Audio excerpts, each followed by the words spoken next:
Hello there and welcome to Loco for Leeds. It's my channel where we talk all things Leeds United. I'm of course George.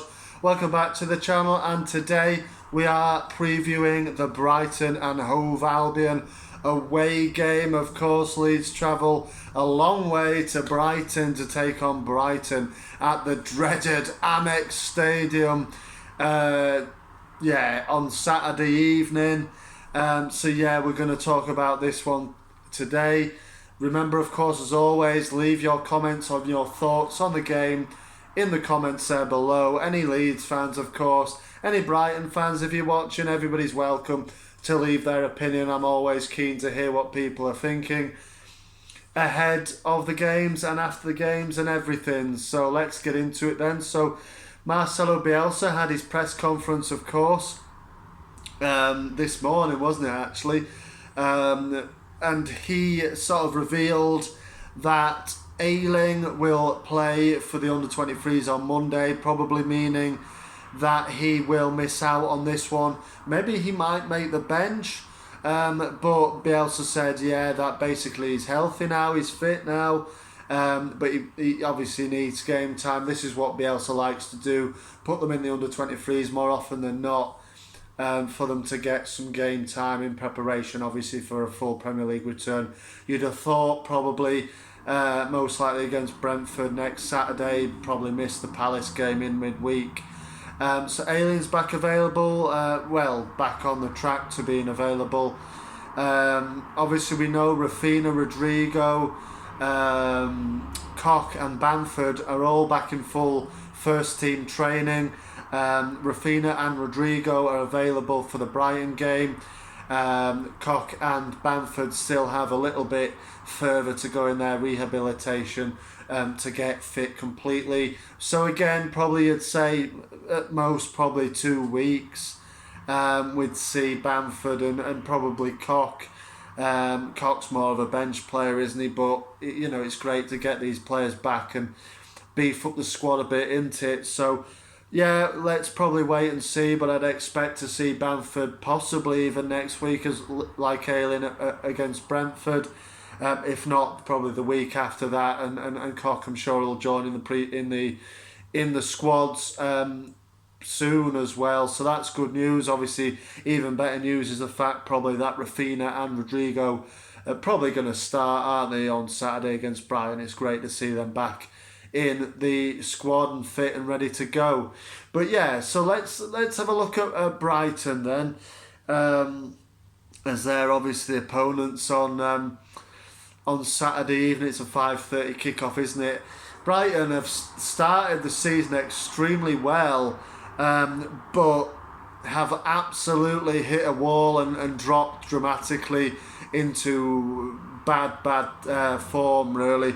Is it no wins in 8 games? I know they've drawn a heck of a lot of those. They seem to be the draw specialists in the league. They always seem to get plenty of draws, including in that sort of bunch of games is draws with both Arsenal and a credible one, of course, with Liverpool. But yeah, the draw specialists, they've scored 12 goals. It's the same as us in their sort of 12 games, isn't it, now we've played? So it's a goal a game, isn't it? Same as us, like I said. It's not spectacular by any means, is it really? But will it be a case of 13th time lucky for Leeds United at the AMEX Stadium, our 13th game? Will it produce only our 3rd win of the season? Let's hope so. But yeah, Brighton, I mean, people bang on about Graham Potter, don't they, being he's the best English manager in the league. I mean, Brighton, they started absolutely on fire. They currently sit in 9th position, which is a credible position for a team like Brighton. But like I've said, no wins in 8 Premier League games now. It's becoming a worrying situation for them. Obviously, we are ourselves in deep trouble. I'll run through my predicted lineup towards the end of the video, of course, as I always do. But yeah, we're in deep trouble. It's good to have some of our lads coming back in, but it doesn't ultimately mean that we're straight up going to start winning games, does it? So we've looked poor all season, really. And yeah, if you watch my channel, if you've watched my channel for long enough, you know my views on the management, and I do think that things need to be revamped and given a bit of a lease of life and a bit of a change up in the managerial position. But that's just my view. Obviously, I will keep supporting Bielsa. Obviously, I'm the team, always the team, but Bielsa always until the very end. But I do believe he's coming towards the end if we don't pick up points soon. But yeah, Brighton, like I said, people go on about Potter being the best English manager in the league. Are they really that good? I mean, I watched them on Saturday against Villa, did my own little kind of scouting report. I didn't get the binoculars out, of course, but I watched their game with Villa on Saturday. Obviously, Villa, Steven Gerrard making a winning start with a 2-0 win eventually. They left it late against Brighton, but Brighton look poor, to be honest with you. They look very poor, actually. They're very ordinary. I don't really know, again, what Graham Potter's going to play on Saturday. He's messed about with the system a lot this season. I mean, any Brighton fans, let me know, what are you going to play on Saturday? Because I have no clue, really.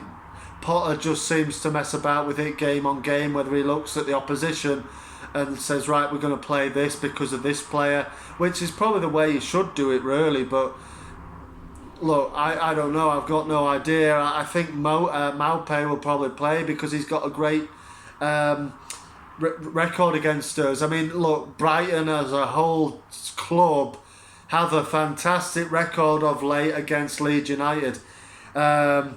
If we run through the last 10 games, I think we only have 2 wins. That's home and away, with our last win coming when Chris Wood scored those 2 goals, didn't he? And we won 2-0. I think that was in 2017. So 4 years ago now, you've got to look back till our last win against Brighton.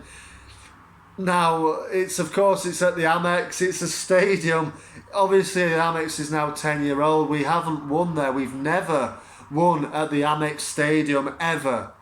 In 7 attempts, we've lost 5 of them and drawn twice. If people remember that 3-3 draw when we were wearing that black and day-glow green kit, McCormack got 2, didn't he? And it was a 3-3 draw. I think we've drawn 2-2 there as well. But the rest have been losses. And guess what? The last 5 games, we haven't even scored a goal at the Amex. And Brighton have kept a clean sheet in each of those games. Obviously, the most recent being that 2-0 win last season, which was instantly forgettable, wasn't it? I remember Danny Welbeck scoring the second one, but it was a very, very, very forgettable game for Leeds United, as was the reverse fixture at Ellen Road, which of course, predictably, we lost 1-0. So yeah, look, our record against Brighton is atrocious. They are our bogey team, probably our new bogey team. I know for many years it was Cardiff City, amongst others, but Brighton is definitely firmly a bogey team of ours. But look, I've seen people saying, I'll take a point against Brighton, it's Brighton away. No, if you're wanting a point, you're probably happy with Bielsa being there. As long as Bielsa's there, you're probably happy with getting relegated, aren't you there? It's got to the point where we need 3 points from this sort of game. They're on an 8-game losing run. And, we're scrapping for points. Nothing less than a win. It'll do for me. Nothing less than 3 points. We need 3 points. 1 point will not do in this game. We need to get maximum points from this now, Leeds fans, because 1 point simply is not good enough. Against a team like Brighton, eight games without a win. Not looking at their scintillating best. If scintillating's even a good word to describe them at their best. But look, Brighton, no. I mean, Brighton, to me, at the moment, are a disgrace, in all honesty. I mean, one of their players is on bail. He's out on bail and he's still playing Premier League football games. What is that about? He's been arrested and he's put on bail for sexual assault. He's been arrested and he's out on bail currently and he's still playing. He played on Saturday, 10 days after his arrest and his bail. He was on the bench in a Premier League football game. Of course, we're talking about Yves Bissouma. It's a disgrace the way Brighton have just kind of brushed this situation under the rug when one of their players is out on bail for sexual assault. It's a disgrace. And yet he continues to play. Brighton haven't won a game since that situation went on. Their last win was in September against Leicester City. So, look, it's a disgrace the way they've approached that. He should be suspended, at the very least, and shouldn't be playing while he's out, while he's on bail. I think it's a disgrace, the way that Brighton and Hove Albion have handled this matter. And the fact that he still continues to be allowed to play football games, obviously that case is to be resumed, I think, in early December. So, we'll see what happens. But, who knows? There was another man, wasn't there, who was arrested at the same time in his 40s that, may have had something to do with it as well. So we wait to see the outcome of that. But like I've said, why are you continuing to allow him to play football games when he's out on bail, suspected sexual assault? It's an absolute disgrace, and Brighton and Hove Albion should be ashamed of themselves for letting this player continue to play, like I've said, while he's out on bail. It's crazy, But there you go. I mean, he will probably play. He'll probably line up against Leeds on Saturday evening. Back into the football. Brighton as a team, they've got some dangerous players. Lallana has come good recently. Cucurella, I think, is a smart signing on the left wing. Trossard can be dangerous. Like I say, maybe he will partner Mopé up top on Saturday evening. Who knows? Obviously, the back three, Dunk, Duffy, and probably the lad they bought from Bristol City, Webster. They'll probably continue in the back three as they did on Saturday against Villa. Sanchez is back in goal after his suspension. Crazy to see Jason Steele involved on Saturday in a Premier League game. I think that was his Premier League debut. He's obviously, we're tuned to see him on Netflix for that Sunderland documentary, of course. But yeah, look, Sanchez is back. Sanchez is a great goalkeeper, Spanish international. They've got some dangerous players on the day. They're organised. They don't concede that many, bar obviously a recent 4-1 defeat from Man City, which is no disgrace. So they don't concede many. They're very tight at the back. Potter is a good manager, and our thing is atrocious. Our record is absolutely abysmal at the AMEX. All points kind of to a Brighton win. But I'll give my prediction in a moment. Just run through my predicted lineup. It will be, I think, Meslier in goal, of course. I think he'll go with Firpo, now he's fit at left back.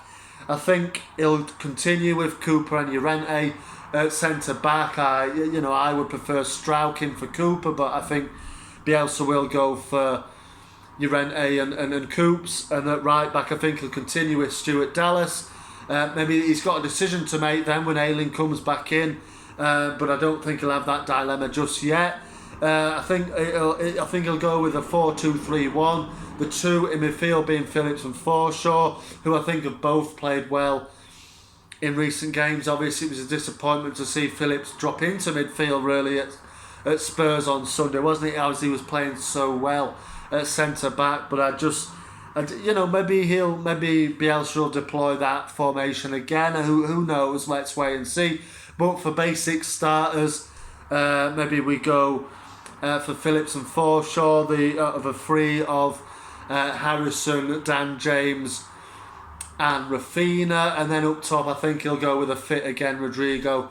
Gelhardt I think will miss out and be on the bench again, as good as he did on Sunday. I do believe if you've got Rodrigo play, fit and available, he starts up front if Bamford is not fit, which obviously he is not yet. So yeah, I'd expect to see that team on Saturday. Now, as predictions go, I think it'll probably be, like I've said, every stat, every kind of thing, it points to a Brighton win. But I'm gonna go with a 2-1 Leeds United win. I think we'll arrest that atrocious run at the AMEX. I think we'll finally get a win at the AMEX and we'll kickstart our season. A win would take us within 3 points of Brighton, and inflict a ninth straight game without a win for them. So let's wait and see. I'm predicting a 2-1 Leeds win, but let's wait and just see what happens Saturday. It's going to be a tricky game, no doubt, as they always are in the Premier League, these matches. Let me know, of course, what you're thinking in the comments. Are you going to Brighton on Saturday? Any Brighton fans, what do you think? What do you think of my comments on Yves Bissouma? How do you think you'll do? Obviously, you're doing very well.